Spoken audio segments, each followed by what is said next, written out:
Джек был всего лишь 10 лет, но он уже знал улицы большого города как никто другой. Без семьи, без дома он научился выживать самостоятельно, исследуя каждый уголок этой оживленной железнодорожной станции. Постоянный холод, оглушительный шум поездов, прибывающих и убывающих, и спешащие лица людей, с которыми он никогда не встретится, стали частью повседневной жизни Джека. Он был невидимым сиротой, потерянным в суете и безразличии города, который будто не замечал его. В разгар этой трудной жизни Джек нашел неожиданного спутника, уличного кота с темной шерстью и проницательным взглядом, который часто появлялся на станции, наблюдая за движением. Он был не так уж и отличен от Джека, одинокий, молчаливый, почти незаметный для глаз других. В первый раз, когда он его увидел, Джек сидел в укромном уголке, наблюдая за проходящими мимо людьми, когда заметил кота, который смотрел на него с небольшой дистанции. Сначала встречи были случайными. Джек протягивал кусков еды, которые он достал из остатков закусок, и кот, хотя и подозрительный, принимал их. Постепенно это животное стало подходить ближе, и Джек стал разговаривать с ним, как с давним другом.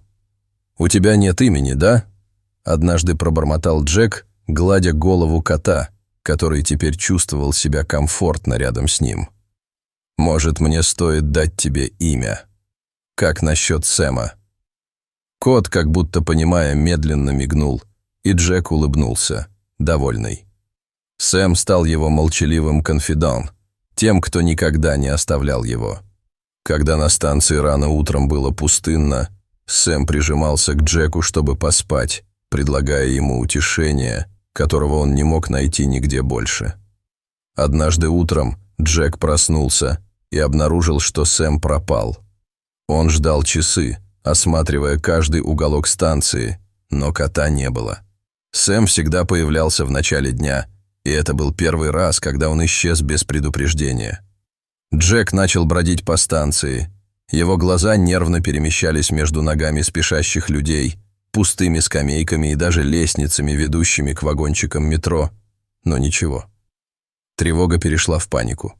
Он почувствовал, что этот кот, как прост и молчалив, был единственным, что держало его на связи с миром.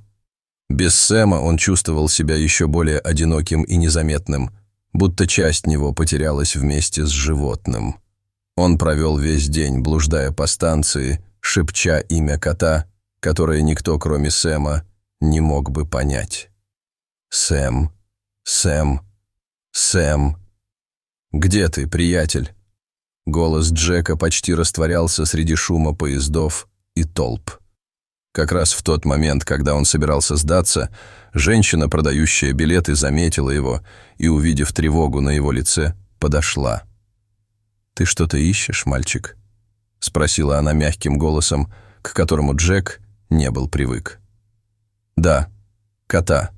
Он всегда остается здесь со мной, но сегодня он пропал», — ответил он, стараясь не выглядеть в отчаянии. Женщина посмотрела на него с пониманием. «Ты говоришь о коте старика Томпсона. Тот джентльмен, который всегда приходит сюда, знаешь?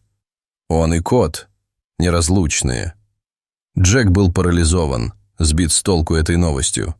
«Старик Томпсон», — подумал он, пока его разум метался в попытках разобраться.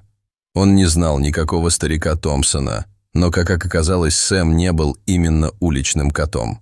Что это означало? И, что более важно, где был мистер Томпсон? Настроенный найти Сэма, Джеку пришлось продолжить, теперь у него была загадка. Он бродил по коридорам станции, спрашивая всех, кто готов был слушать, о мистере Томпсоне и его местонахождении, но ответы всегда были расплывчатыми. Наконец, продавец газет сказал нечто, что пробудило холодок у Джека. «Мистер Томпсон», — произнесла она с оттенком сожаления в голосе. «Он пропал несколько дней назад. Никто его не видел с тех пор». В ту ночь Джек едва мог уснуть. Информация о пропавшем мистере Томпсоне оставила его в состоянии смеси страха и любопытства. Сэм был всем, что было у Джека, и исчезновение старика Томпсона казалось связанным с исчезновением кота подобным образом, который он еще не мог понять. Полной решимости найти ответы, он решил, что на следующий день начнет собственное расследование. С первого утра Джек резко проснулся. Его мысли все еще вращались вокруг кота и мистера Томпсона, и он начал день с обхода станции в поисках подсказок. Он спрашивал других продавцов, персонал станции, даже охранников, которые иногда гонят его. Тем не менее, каждый ответ приводил его к тупику. Как раз в тот момент, когда он собирался сдаться, Джек заметил знакомый силуэт на углу коридора, ведущего к последнему вагону. Он затруднил дыхание. Это был Сэм с его яркими проницательными глазами. Кот смотрел на Джека с необычной спокойствием, будто точно зная, где он, и ждал его. «Сэм!» — воскликнул Джек, бегущий к коту, который остался непокорным, просто уставившись на него. «Где ты был? Я думал, что никогда больше не увижу тебя». Но вместо того, чтобы подбежать к Джеку, как обычно, кот просто пропищал и начал идти прочь. Его плавные ловкие движения повели его по углам станции. Джек последовал, чувствуя, будто животное вело его к чему-то конкретному. Сэм вел без колебаний, останавливаясь только для того, чтобы дождаться, пока Джек не нагонит его, и затем продолжал свой путь. Через несколько минут Джек понял, что они удаляются от главной части станции, мимо дверей, которые он раньше никогда не замечал, и в узкие, холодные и темные коридоры, где запах пыли и ржавчины смешивался с воздухом.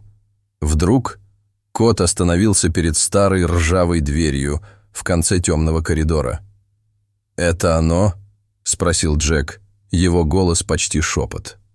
Сэм издал низкий мяукающий звук, уставившись обратно на него своими яркими глазами, как будто говоря: «Да, вперед». С дрожащими руками Джек толкнул дверь и вошел в маленькую комнату, освещенную только светом, проникающим через трещину в сломанном окне. Места было полно старых коробок, покрытых пылью. В центре комнаты он увидел нечто, что заставило его сердце сжаться. Коричневое шершавое пальто, повисшее на стуле, и рядом с ним трость, прислоненная к стене. Это были чьи-то вещи, кого-то, кто, казалось, исчез в спешке.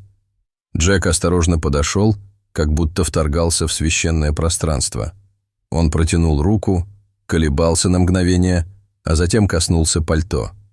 Оно было теплым и мягким на ощупь, как будто кто-то оставил его там совсем недавно. Он посмотрел на Сэма, который теперь сидел рядом со стулом. Его глаза были прикованы к нему, будто ожидая чего-то. «Мистер Томпсон!» — воскликнул Джек. Его голос эхом раздавался в тишине комнаты. Ничего, кроме зловещей тишины, не ответило на его призыв. Джек стоял в неподвижности в комнате, его сердце все еще стучало. Пальто и трость мистера Томпсона казались держать тайны, которые он не мог разгадать. «Что случилось со стариком?» — спрашивал он себя, ощущая груз ситуации на своих плечах. Сэм, кот, кружил вокруг Джека, словно пытаясь дать ему силы. Когда он покинул комнату с тревожными мыслями, Джек заметил, что кот по-прежнему был рядом, следуя за ним в молчании. Внезапно он стал твердо решительно настроен не сдаваться, пока не узнает, что произошло с мистером Томпсоном, и не поймет, что именно пытался показать ему Сэм. Та комната, полная забытых вещей, казалось, рассказывала только часть его истории. Что-то еще было, что Джек был настроен выяснить. Полной решимости он начал снова спрашивать, на этот раз необычно настойчиво. Замешанный в тайне мистера Томпсона, Джек наконец нашел подсказку. Один из сотрудников станции упомянул, что мужчина жил в доме для престарелых, всего в нескольких кварталах отсюда. «Он приходил на станцию каждый день», — говорил человек, всегда с его котом рядом. Было так, будто животное было единственным, что у него было. Однако сотрудник замолчал, понизив голос с оттенком печали. «Я слышал, что он был болен», — Остальные в приюте сказали, что он выглядел более хрупким, а кот, казалось, был единственным, что поддерживало его надежду. Так что с смесью тревоги и настоятельности Джек решил, что должен пойти в приют. В компании Сэма он шел по оживленным улицам, пока не пришел к старому зданию с облупившимися стенами и выцветшей вывеской, указывающей на название этого места. Джек почувствовал холодок по спине. Если мистер Томпсон действительно был болен и одинок, это значило, что помимо Сэма никто больше не навещал его. «Что если его отвезли в больницу или что-то еще хуже?» – подумал он. Войдя, Джек подошел к служащей, которая посмотрела на него с любопытством. С дрожащим голосом он спросил: «Я ищу джентльмена, мистера Томпсона. Он раньше приходил на железнодорожную станцию, всегда с котом». Женщина нахмурилась, будто размышляя, прежде чем кивнуть. «Ах, мистер Томпсон, конечно. Он здесь, но, к сожалению...» Служащая замялась, ища слова. «Он очень болен. Каждый день он становится слабее.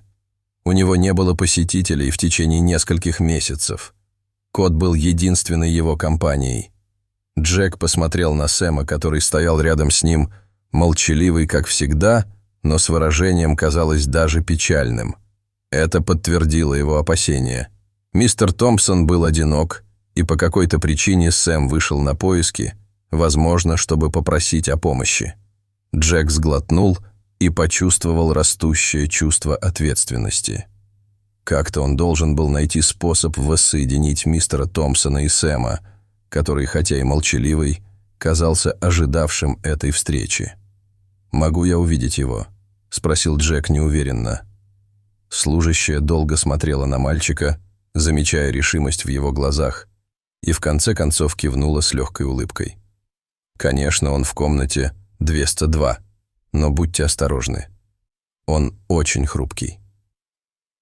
Подходя к комнате, Джек почувствовал, как его желудок сворачивается.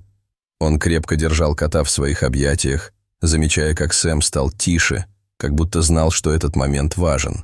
С одним последним вздохом мужества он медленно открыл дверь и сделал первый шаг в темную комнату, где был мистер Томпсон. Как только Джек вошел в комнату, его опередила волна печали. Мистер Томпсон лежал на кровати, его кожа бледная, а глаза закрыты, дыхание поверхностное. Его лицо, когда-то, возможно, полное жизни, теперь выглядело уставшим и измученным, словно тяжелое бремя лет свалилось на него разом. Джек почувствовал ком в горле, но остался молчаливым. Осторожно он приблизился к кровати, все еще держа Сэма, который оставался у него на руках. Когда они оказались достаточно близко, Джек опустил кота на пол, прямо рядом с кроватью. Сэм сделал несколько осторожных шагов, глядя на лицо своего хозяина своими глубокими глазами, полными чего-то почти человеческого, словно понимал всю серьезность ситуации. Именно тогда мистер Томпсон медленно открыл глаза. Увидев Сэма, стоящего там, его пустой взгляд наполнился неожиданным светом. Чувство удивления и эмоций охватило его лицо, и он прошептал. Его голос был хриплым и слабым. «Сэм, это ты, мой друг». Джек молча наблюдал, как кот прижался к руке мистера Томпсона, потирая голову о ладонь старика. Глаза мистера Томпсона наполнились слезами, и он с благодарностью посмотрел на Джека, будто наконец нашел мир, о котором мечтал. Он протянул свою дрожащую руку к Джеку и тихо сказал: «Спасибо, мальчик. Ты не знаешь, что это значит для меня». Джек кивнул, стараясь сдержать свои собственные слезы. Он чувствовал, что это воссоединение, что-то особенное, что-то, что немногие люди могли бы понять. Но он знал, что это был уникальный, драгоценный момент. Мистер Томпсон крепко держал руку Джека с той небольшой силой, что у него оставалось, и его прерывающийся голос продолжал: «Я всегда думал, что Сэм — единственная семья, что у меня осталось. Но ты Ты позаботился о нем, не так ли? Ты вернул его ко мне. Я так одинок». Джек не смог сдержать свои слезы. Несмотря на все страдания, которые он сам испытывал, этот момент наполнил его странным и мощным чувством. Казалось, что, наконец, кто-то по-настоящему видит его таким, каков он есть. Он крепко пожал руку мистера Томпсона и ответил: «Вы тоже заботились о нем, сэр. Он просто хотел снова встретиться с вами». Долгое время они оставались так, с Сэмом, уютно устроившимся рядом с мистером Томпсоном, Джек, держа его за руку, и комната погрузилась в тишину, которая приносила мир и утешение. В конце концов, воссоединение мистера Томпсона с Сэмом казалось чем-то большим, чем просто возвращение старого друга. Это была связь между стариком и мальчиком, новая возможность.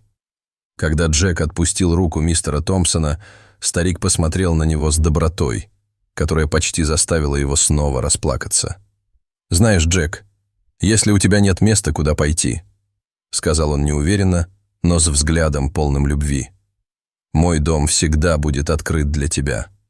Память приглашения мистера Томпсона отложилась в уме Джека, пока он возвращался через станцию с Сэмом рядом, размышляя над тем, что старик сказал.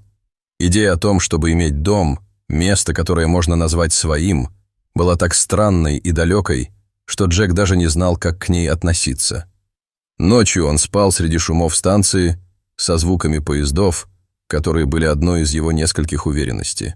Но теперь было обещание чего-то большего, и Джек чувствовал, как внутри него поднимается робкая, почти неуверенная надежда. На следующее утро, как и планировалось, Джек вернулся в приют с Сэмом.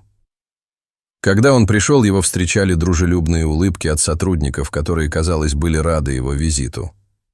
Джек заметил, что присутствие Сэма меняло обстановку для всех, но особенно для мистера Томпсона, который теперь, казалось, обрел немного своей жизненной силы. С каждым днем старик становился все сильнее и обретал блеск жизни в компании кота и мальчика. В один солнечный день, пока Джек помогал мистеру Томпсону прогуляться по саду приюта, старик собрался с духом, чтобы вернуться к разговору. «Джек, ты думал о том, чего хочешь в будущем?» — спросил он спокойно, но с вниманием к мальчику. Джек смотрел на землю, не зная, как ответить. У него никогда не было места для мечтаний о будущем. Он жил настоящим, как мог, без ожиданий. «Я не знаю, сэр», — ответил он смущенный. «Я даже не думал об этом». Мистер Томпсон кивнул с нежной улыбкой. «Что ж, это вполне нормально. Но если хочешь, мы можем выяснить это вместе. Как ты на это смотришь?» Джек почувствовал, как его сердце забилось быстрее. Это приглашение казалось более реальным сейчас, и он позволил себе подумать о возможности иметь кого-то рядом, кто на самом деле заботился бы. Прежде чем он осознал это, он медленно кивнул. Выражение удивления и счастья осветило его лицо. Несколько дней спустя мистер Томпсон покинул приют и забрал Джека с собой в свой маленький дом, простое, но гостеприимное место. Они начали выстраивать распорядок. Старик заботился о мальчике, а Джек отвечал, помогая с домашними делами и ухаживая за Сэмом. Они готовили вместе, разговаривали, и мистер Томпсон учил Джека читать несколько слов из старых книг на полке. Это была та жизнь, которую Джек никогда не ожидал. И постепенно Джек начал опускать свои барьеры, позволяя этой связи формироваться в его сердце. Время шло, и Джек больше не был тем одиноким мальчиком с железнодорожной станции. Вместе с мистером Томпсоном и Сэмом он нашел дом, о котором никогда бы не мог мечтать. Маленький дом с его старыми окнами и слегка изношенной мебелью теперь был полон жизни. Джек научился справляться с домашними делами и становился все более независимым с каждым днем. Но то, что по-настоящему заполняло его сердце, было чувством принадлежности. Однажды вечером, когда Джек и мистер Томпсон готовили ужин вместе, старик положил руку на плечо мальчика и с нежной улыбкой сказал: «Знаешь, Джек, ты умный парень. Возможно, пора подумать о школе». Джек удивленно повернулся к нему. Он никогда не представлял, что окажется в классе среди других детей, чья жизнь была совершенно иной. Просто мысль об этом слегка пугала его. «Школа», — пробормотал Джек, пытаясь осознать эту идею. «Я не знаю, смогу ли я это сделать, сэр». Мистер Томпсон мягко засмеялся с нежностью. «У всех есть сомнения вначале, мой мальчик, но я буду здесь, чтобы помочь тебе в любом случае. И Сэм тоже», — сказал он, глядя на кота, который внимательно следил за ними, как будто понимал каждое слово. На следующее утро мистер Томпсон отвел Джека в небольшую школу неподалеку. С поддержкой директора и несколько осторожных разговоров Джек был зачислен на занятия. В первые дни он чувствовал себя не на месте, застенчивым и неуверенным. Его одноклассники смотрели на него с любопытством, но постепенно он чувствовал себя более принятым. С поддержкой мистера Томпсона и молчаливой дружбой Сэма, который ждал его у двери каждый день, Джек стал раскрепощаться. Именно на уроках он открыл для себя свою страсть к чтению. Истории в книгах разжигали воображение в нем, о котором он никогда не знал. И вскоре Джек начал читать все, что мог найти в небольшой школьной библиотеке. Мистер Томпсон гордо поддерживал его на каждом шагу, и их разговоры теперь наполнялись новыми идеями и вопросами. Спустя несколько месяцев Джек начал смотреть на будущее под углом, которого никогда не имел прежде. Теперь он мечтал сделать что-то значительное в своей жизни. Возможно, однажды он будет помогать другим детям. Возможно, он расскажет истории, как те, что любил. И рядом с мистером Томпсоном он чувствовал, что каждая из этих мечт возможна. В конце концов, человек, который когда-то был незнакомцем на станции, стал его семьей. Сэм, молчаливый связующий элемент, который собрал их вместе, стоял рядом с ними, смотря на Джека с довольным выражением, как будто знал, что, наконец, мальчик нашел свой дом, и яркое будущее ожидало его. Дорогие зрители, если вам понравилась эта история, поставьте лайк и подпишитесь на канал. Всего доброго!